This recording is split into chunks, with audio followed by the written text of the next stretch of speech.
Bonsoir à tous, bienvenue aux 20h sur Tree TV. Je suis très ravie de vous retrouver. Voici les principaux titres de cette édition.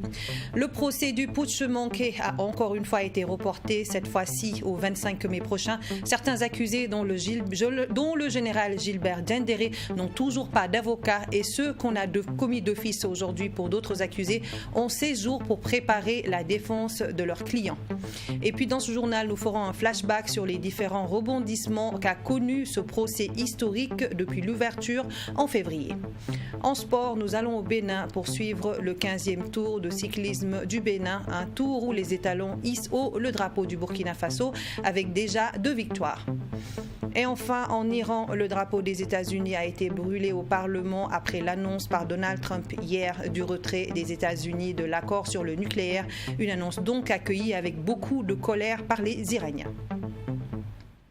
Ouvert ce mercredi 9 mai, le procès du putsch manqué de septembre 2015 a connu aujourd'hui un énième report et pour cause, plusieurs accusés dont le général Gilbert Diendéré, Herman Yameogo et Sidi Omar n'ont plus d'avocats. Souvenez-vous, le 6 avril dernier, 14 avocats se déportaient, laissant ainsi leurs clients sans défense. Et ce matin, les avocats commis d'office pour les remplacer ont, eux, demandé plus de temps pour prendre connaissance des dossiers. La Cour a renvoyé la suite du procès pour le 25 mai, soit 16 jours accordés aux avocats commis d'office pour préparer la défense de leurs clients. Michael Tougri pour les détails. Le feuilleton judiciaire du procès du putsch manqué de septembre 2015 connaît à nouveau un coup d'arrêt. Le dernier avocat du général Gilbert Diendéré vient ainsi de jeter l'éponge et le cerveau présumé du putsch est désormais sans avocat. Je crois avoir entendu qu'il y a aussi le déport pour le général Diendéré. Ce sera au tribunal de trier et de voir quelles sont justement ces personnes-là. Si ces personnes n'ont pas d'avocat, qu'on puisse effectivement commettre de nouveau des avocats à cet effet. En plus de ces faits, les avocats commis d'office suite au déport du 6 avril dernier, de 14 avocats demandent plus de temps afin de mieux prendre connaissance des dossiers de leurs clients. Nous n'allons pas faire de la précipitation, nous n'allons pas faire aussi de la demi-mesure.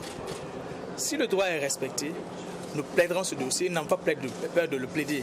Ce n'est pas seulement pour Bassolé, mais pour les autres clients pour lesquels nous sommes constitués et pour les autres accusés de manière générale. Pour son client, je crois qu'il se déporte. On ne se consulte pas avant de se déporter. Chacun se déporte quand il veut et comme il veut. Lorsqu'on aurait publié toutes ces questions de forme-là, je ne pense pas qu'à moins qu'il y ait cas de force majeure, qu'un avocat voudrait se déporter encore. Du côté de la partie civile, l'on comprend l'attitude de la défense, mais pour Guy Hervé Cam, il faut plus de fermeté pour faire avancer ce procès. Ne doit quand même pas utiliser en fait les règles de procédure de manière à entraver le cours de la justice. Or, on a l'impression que c'est ce qui se passe. Il faut quand même que les juridictions appliquent la loi avec fermeté parce qu'on ne peut pas continuer à permettre des déports au compte-gouttes dont on sait manifestement qu'il s'agit donc d'entraver l'œuvre de la justice. Au cours de cette audience également, les avocats qui avaient été commis d'office ont sollicité un délai supplémentaire pour la préparation de la défense de leurs clients, ce qui est d'autant légitime dans la mesure où ils ont considéré que le délai préalable avant cette audience était un délai pas assez raisonnable pour eux. Donc en tant qu'avocat de la partie civile, donc avocat de l'État, nous prenons acte des différentes demandes. Avec cette suspension, le tribunal accorde un délai de 16 jours pour les avocats commis d'office, mais selon l'avocat de la défense, Michel Traoré, c'est tout simplement déplacer le problème. 16 jours. Quand est-ce que effectivement on va rentrer en contact avec ces nouveaux-là et combien de temps on va prendre pour photocopier ce dossier volumineux pour chacun? Donc sous réserve d'attendre ce qui va se passer, mais le dossier a été renvoyé au 25. Ce procès historique doit bien se mener pour l'avocat de la partie civile, Zarata Ouedraogo. Elle invite par ailleurs tous les Burkinabés à plus de patience. Ce n'est pas une date date d'échéance pour une audience, elle se conduit, elle se mène, et au fur et à mesure des incidents qui seront soulevés, on saura. Je ne peux pas aujourd'hui vous dire que l'audience durera 1 mois, 2 mois, mais le procès aura lieu, ça prendra le temps qu'il faudra. Mais soyez patients et on est tous, que ce soit avocats de la partie civile, les avocats de la défense, que ce soit les accusés ou les victimes, nous voulons une bonne justice. Et si cette bonne justice doit prendre du temps, elle prendra le temps nécessaire. 2 dossiers de demande de liberté provisoire de Abdul Karim Baguian et de Faisal Nanema ont été examinés, mais rejetés par la Cour. Par contre, le tribunal clame son incompétence à trancher sur la demande d'autorisation de sortie du Burkina Faso du journaliste Adama Ouedraogo pour des raisons de santé. Et puis, depuis fin février 2018, le début du procès, le procès du putsch manqué de septembre 2015 est loin de connaître son verdict final. Il y a eu beaucoup de rebondissements et de report en report à la contestation par la défense de la nomination des membres de la Cour. Retour sur le film d'un procès historique attendu par tous les Burkinabés. C'est avec Maxime Bambara. Lorsque le procès du putsch manqué s'ouvrait dans la matinée du 27 février 2018, l'on s'attendait à une succession d'incidents certes, mais pas autant. Après l'ouverture du procès, plusieurs dates sont à retenir. Déjà, le 27 février, on assiste au premier scénario à la salle de banquet de Ouagadougou 2000. Tous les avocats des 84 accusés quittent la salle après l'ouverture de l'audience et la vérification des identités. Ils contestent ainsi la légalité de la Cour devant juger leurs clients. En plus de la légalité de la Cour remise en cause, les avocats de la défense font remarquer que la chambre de jugement, juridiction devant laquelle les accusés sont cités à comparaître, est inexistante parce que supprimée en juillet 2017 au profit de la chambre de première instance. Autant de raisons qui obligent le président du tribunal à reporter l'audience 3 semaines plus tard, soit le 21 mars. Et là encore, on n'ira pas loin, puisqu'après l'ouverture de l'audience dans la matinée du 21 mars, des questions techniques ressurgissent sur la table. Les avocats de la défense contestent cette fois-ci le décret de nomination des membres de la Cour, publié en début d'année. Ce décret indique que le président de la Cour est nommé président de la Chambre de jugement. Sauf que la Chambre de jugement, on se souvient, a été supprimée et remplacée par la Chambre de première instance. Autre chose, le ministre de la Justice, l'un des signataires de ce décret, est par ailleurs lui-même constitué partie civile dans ce procès. La défense, qui voit en cette situation une menace pour un procès équitable, récuse donc le président du tribunal, Seydou Ouedraogo. L'audience est de nouveau suspendue et reprise le lendemain 22 mars, mais pas pour longtemps. La défense veut une décision de la part du président sur la récusation. Et d'ailleurs, au cours de cette même journée du 22 mars, d'autres demandes ont été déposées. Mais ces demandes ne seront examinées que le 26 mars, date à laquelle le procès fut renvoyé. Le président donne sa décision et juge tout simplement irrécevable les préliminaires et les observations parce que mal fondées et sans objet. Le 27 mars, c'est la vérification de la liste des témoins et le 30 mars, on assiste à un auto-dépôt de la majorité des cabinets de la défense. Ces derniers contestent un refus de renvoi de l'audience. Le 31 mars est consacré à la lecture de l'arrêt de renvoi et l'examen des demandes de mise en liberté provisoire. Les mêmes causes produisant les mêmes effets, l'audience sera de nouveau suspendue et renvoyée au 6 avril. Mais le 6 avril, la politique de la chaise vide, entamée depuis le début du procès par le conseil des accusés, se poursuit. 14 conseils d'accusés se sont déportés, laissant donc 12 accusés sur les 84 sans défense. Le président Seydou Ouedraogo suspend alors l'audience et la renvoie au 9 mai, soit un peu plus d'1 mois. Le temps de permettre aux bâtonniers de commettre d'office d'autres avocats aux 12 accusés désormais sans défense. Ce 9 mai, c'est ce mercredi, et les regards sont à nouveau tournés vers la salle de banquet de Ouagadougou 2000. Après 2 mois d'existence, Tree TV a reçu la première visite de la société burkinabé de télédiffusion, la SBT. Sa directrice générale est venue apporter ses encouragements à l'équipe dirigeante de Tree TV et à l'ensemble du personnel de notre chaîne qui a vu le jour grâce à l'avènement de la TNT, compte rendu avec Maxime Bambara. Merci beaucoup. Toujours innover. Avec vos soutiens multiformes, La directrice de la société burkinabé de télédiffusion SBT dans les locaux du Tam Tam Group Press. Une visite qui a permis à Khadija Sawadgo de découvrir les différents services de Tam Tam Production, de la radio Watt FM, mais aussi de la nouvelle télévision Tree TV qui a vu le jour grâce à l'avènement de la télévision numérique terrestre TNT.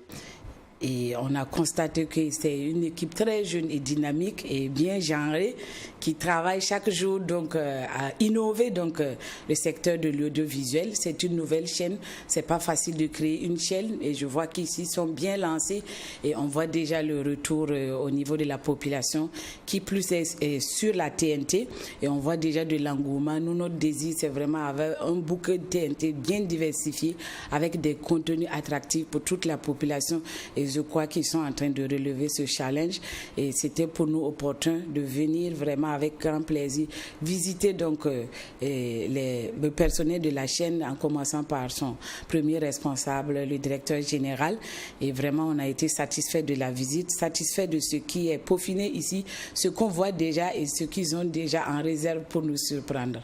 De la salle de rédaction en passant par le service commercial, la salle de production et les studios, c'est une visite guidée dont se réjouit la directrice générale de la SBT en ce qu'elle a permis de constater les installations faites pour l'opérationnalisation de la nouvelle télévision qui se positionne comme une télévision interactive. Occasion de lancer un appel à l'ensemble du personnel à faire rayonner cette chaîne au grand bonheur des populations. Et vraiment, c'est pour leur demander vraiment de continuer ce qu'ils ont déjà commencé. On voit qu'ils sont très créatifs, ils veulent innover et de continuer à nous faire rêver parce que la télévision, c'est le rêve.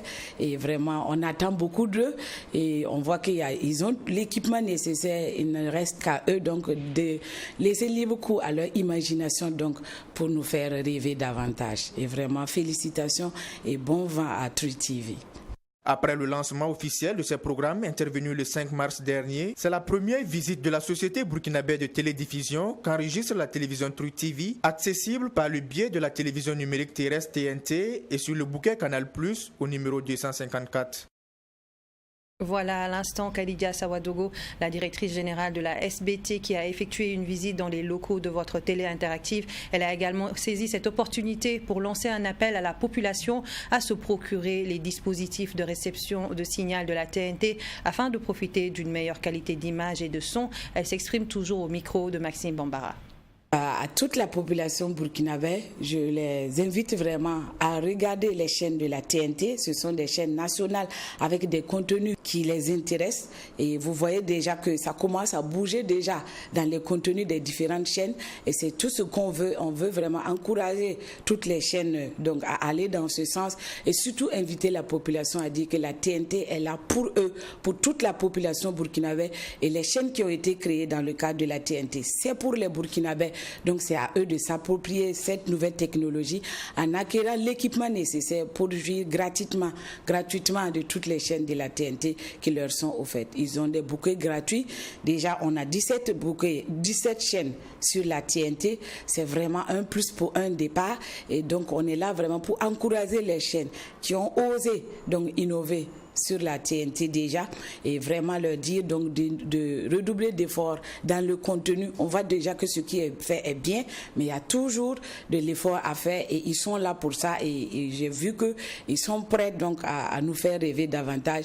Donc c'est à la population maintenant d'acquérir les équipements nécessaires pour nous suivre sur la TNT. Ils pourront constater la qualité de l'image qui est là, les contenus qui sont des contenus adaptés à leurs besoins et bien sûr donc la diversité dans les contenus qui sont là pour eux. Il n'y a plus à hésiter, il n'y a qu'à suivre les chaînes de la TNT pour plus d'informations, de communication et de divertissement pour l'ensemble des Burkinabés. Je précise bien, c'est pour l'ensemble des Burkinabés. Ce sont des chaînes gratuites et donc il n'y a pas besoin de se tracasser pour des abonnements mensuels et vous avez et la qualité et le contenu qui est déjà là. Donc c'est vraiment à eux de faire le dernier effort pour acquérir l'équipement nécessaire pour bénéficier donc de cette nouvelle technologie.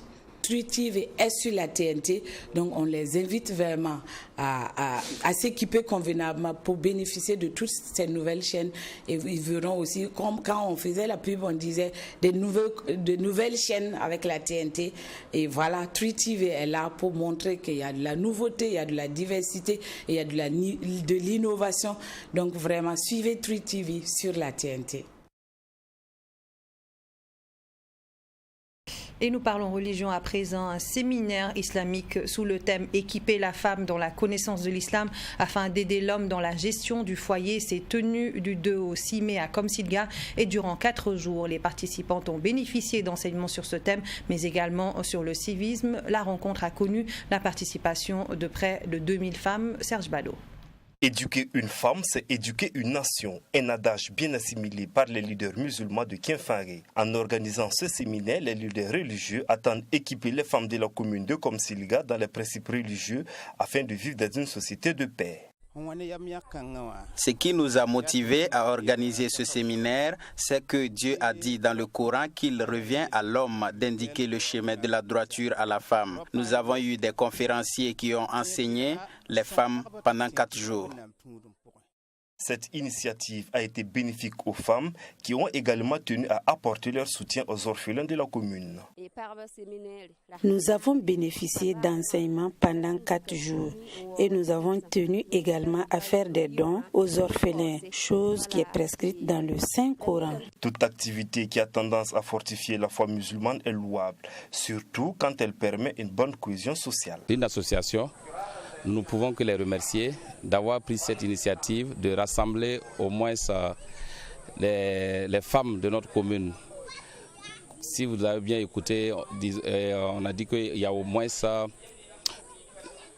les 36 villages ont des représentantes qui ont pu assimiler les connaissances tendant à fortifier leur foi islamique. La cérémonie de clôture a connu la présence du premier responsable de la commune de Komsiliga, une action que la communauté musulmane a tant pérennisée. En vue de sonner la mobilisation autour des étalons juniors pour le match contre la Libye samedi prochain, l'Union nationale des supporters des étalons a entamé une série de répétitions depuis hier au stade municipal de Ouagadougou. Et pour en savoir plus sur l'animation de l'UNSE, notre reporter sport Assami Tchemtoré y a fait un tour.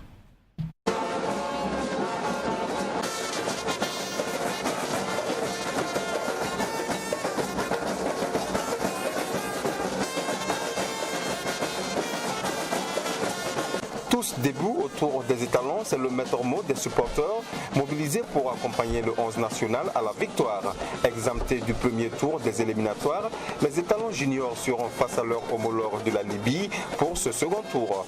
Et pour ce match aller, c'est au stade du 4 août que les étalons U20 devront aller chercher leur qualification. Notre mobilisation ce soir, c'est pour le match le 12 junior contre Libye.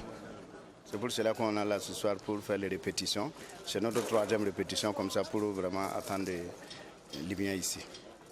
Bon, le mot d'ordre c'est pour vraiment mobiliser, lancer un appel pour tous les supporters, les hommes, les femmes, les enfants, de sortir nombreux. Vous savez que c'est depuis fort longtemps qu'on n'a pas qualifié junior, donc c'est pour cela qu'on a vraiment fait appel pour les supporters pour venir nombreux au stade de 4 août, les 12. Éliminés par les Aiglons du Mali aux éliminatoires de la CAN 2016 en Zambie, les étalons U20, en plus des supporters de Ouagadougou, auront pour soutien ceux venant des régions, mais aussi de la diaspora. On a vu beaucoup de choses passer, comme Centrafrique et puis Sénégal ici. C'est à 90 minutes qu'on a gagné les matchs. Donc malgré tout, à ce moment, l'équipe dure là qui veut que vraiment on supporte. Donc maintenant, c'est pour cela qu'on lance un appel pour tous les supporters, même s'il y a domination à faire, tout le monde vraiment supporter comme on commençait à supporter depuis fort jusqu'à aujourd'hui.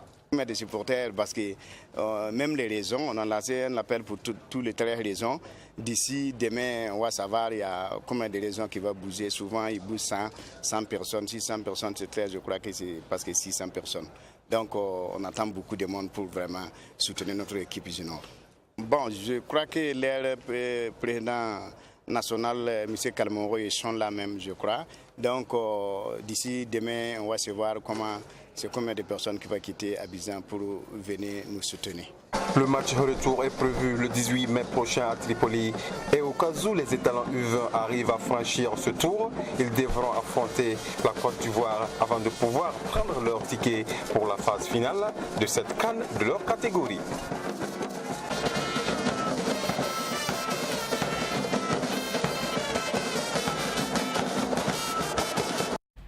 Et je vous l'annonçais en titre sport toujours, la première étape du 15e tour cycliste du Bénin couru mardi entre Tanguieta et Djoukou, 120 km a été remporté au sprint par le Burkinabé Salifou Yarbanga devant son compatriote Haruna Ilboudo. Le sprinter burkinabé a bouclé les 120 km en 3h35 minutes, soit une vitesse moyenne de 33,4 km/h. Deuxième étape, Djoukou-Parakou, distante de 125 km et courue aujourd'hui même, a été également remporté par Souleymane Koné, un autre étalon cycliste. Actualité hors de chez nous à présent, des députés iraniens ont manifesté leur colère après la décision prise hier par Donald Trump de retirer les États-Unis de l'accord sur le nucléaire. Ils ont brûlé un drapeau américain ainsi qu'une copie de l'accord nucléaire iranien aujourd'hui dans l'enceinte du Parlement. Donald Trump rétablit donc de fait les sanctions économiques à l'encontre de l'État perse. La population a également manifesté sa colère.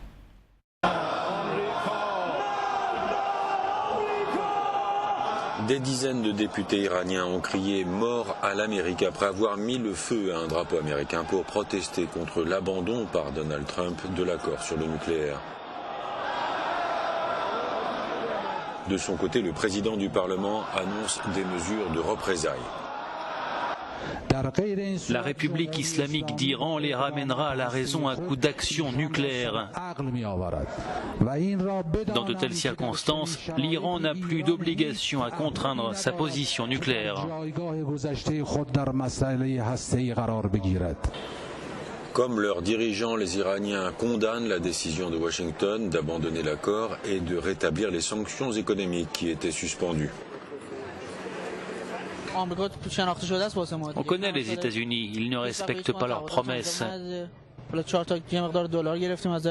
L'accord leur a permis d'écouler leurs dollars chez nous, mais maintenant le cours du dollar va flamber. L'accord n'a pas amélioré nos conditions de vie, au contraire. Négocier avec les États-Unis était une erreur. Ils ne veulent rien d'autre que dominer le monde et décider de tout. Ils ont besoin de guerre. Ils risquent la faillite s'ils ne vendent pas leurs armes. La rancœur des Iraniens est d'autant plus forte qu'ils étaient déjà déçus. La signature de l'accord n'avait rien changé, alors rien ne nous inquiète.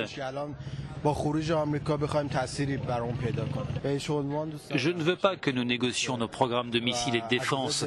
C'est notre droit inaliénable à accéder aux technologies de pointe dans ce secteur. Cette information m'inquiète. Je suis inquiet pour tout. Qu'est-ce qui peut nous arriver à l'avenir ?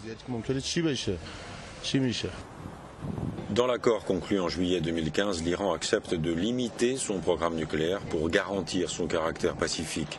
L'objectif de la France et des autres pays signataires est de tenter de sauver cet accord malgré l'absence des États-Unis. États-Unis toujours, c'est un nouveau rebondissement dans l'affaire de l'ingérence de la Russie lors des dernières élections présidentielles. Il y a eu de nouvelles révélations, des révélations faites sur Twitter par l'avocat de Stormy Daniels, la star du film X qui aurait été payée pour ne pas dévoiler une rencontre sexuelle avec le président américain. Il accuse Michael Cohen, l'ancien avocat de Donald Trump, d'avoir reçu, entre autres, $500 000 d'un milliardaire russe après l'élection du président américain. Les détails dans ce reportage. Aux États-Unis, l'avocat de Stormy Daniels, la star de film X, qui aurait été payé pour ne pas dévoiler une rencontre sexuelle avec le président américain, a révélé mardi de nouvelles accusations. Michael Avenatti affirme que l'ancien avocat de Donald Trump a aussi reçu $500 000 d'un milliardaire russe après l'élection du président américain. Ces accusations s'inscrivent dans le cadre de l'enquête sur l'ingérence de Moscou durant la campagne électorale. Ce rebondissement judiciaire n'arrange pas les affaires de Michael Cohen, l'ancien avocat de Donald Trump, dont les bureaux ont déjà été perquisitionnés. Quant à l'homme d'affaires russe impliqué dans l'enquête, il s'agit de Viktor Vekselberg, patron du groupe russe Renova, déjà sanctionné début avril par Washington. Cap sur la France à présent, les grévistes de la SNCF en sont à leur 16e jour au moment où des discussions sont toujours en cours et que le système de transport est perturbé. Même si le taux de suivi de la grève n'est pas très élevé, les grévistes réclament le retrait pur et simple de la réforme qui prévoit la réorganisation de la compagnie.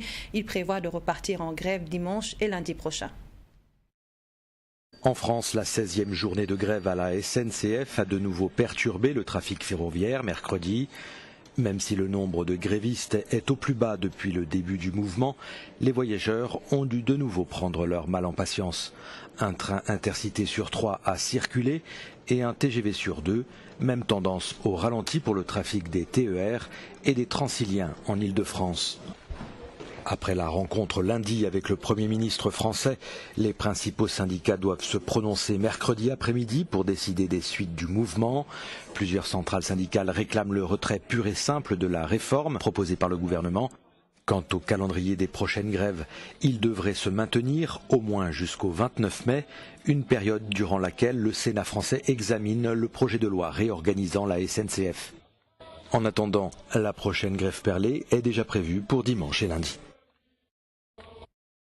Place à présent à la revue de presse. Elle est portée entre autres sur la délocalisation de la tenue du Conseil des ministres, la lutte contre le terrorisme au Burkina Faso et la sécurité routière.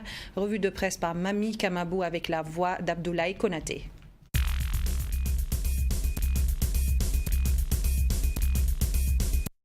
À la une des parutions de ce mercredi, on note que le journal Le Pays s'est intéressé à la première rencontre tenue ce mardi par le chef de file de l'opposition politique Zéphirin Diabré. À propos de la délocalisation de la tenue du Conseil des ministres, le journal Le Pays indique que pour le CEFOP, c'est une campagne électorale avant l'heure. Le journal d'ajouter que pour Zéphirin Diabré et les siens, ce n'est ni plus ni moins qu'une campagne déguisée. Nous avons compris que c'est une campagne électorale qu'ils veulent commencer avant l'heure, mais ils veulent le faire aux frais du contribuable, parce que ce sont nos impôts qui serviront à commencer la campagne du MPP. Cela pose problème et il faut que le gouvernement revoie sa copie. Toujours sur la première rencontre du chef de file de l'opposition, l'observateur Palga, quant à lui, nous donne la lutte que Zéphirin Diabré fait de la lutte contre le terrorisme au Burkina Faso. À en croire le journal, le chef de file de l'opposition politique estime que la défense et la sécurité doivent être gérées par les gens compétents. L'ONASER en guerre contre les ralentisseurs anarchiques et sauvages. Il précise dans ses colonnes que le lancement officiel de la campagne nationale de sensibilisation et de démolition des ralentisseurs anarchiques et sauvages a lieu ce mercredi 8 mai. Le journal reprend les propos du ministre en charge des Transports, Vincent Dabilgou, qui reste convaincu que lorsqu'un ralentisseur n'est pas construit selon les normes réglementaires, il constitue en soi un obstacle sur la voie publique, donc un danger pour les usagers de la route. Toujours dans le même journal et dans la rubrique Révélation, on apprend qu'un agent en mission aux États-Unis disparaît. Retour à la barre ce matin, titre l'Obs sur sa manchette de ce 9 mai. Un titre en lien avec la reprise du procès du putsch manqué ce mercredi. Et à ce sujet, le journal nous rappelle qu'après un peu plus d'un mois de suspension, le procès du putsch manqué du 16 septembre 2015 reprend du service ce mercredi 9 mai 2018 à la salle des banquets de Ouaga 2000. Après le 7e congrès de l'ex-parti au pouvoir, l'observateur nous propose la liste complète du bureau exécutif national. Ils sont au total 130 membres qui vont diriger le bureau exécutif national, avec à la tête le président Edi Komboigo. Voilà, c'est la fin de ce journal. Merci à vous de l'avoir suivi. Suivez-nous sur YouTube et Facebook. Et quant à moi, je vous retrouve demain à la même heure. Excellente suite de programmes sur la télé interactive.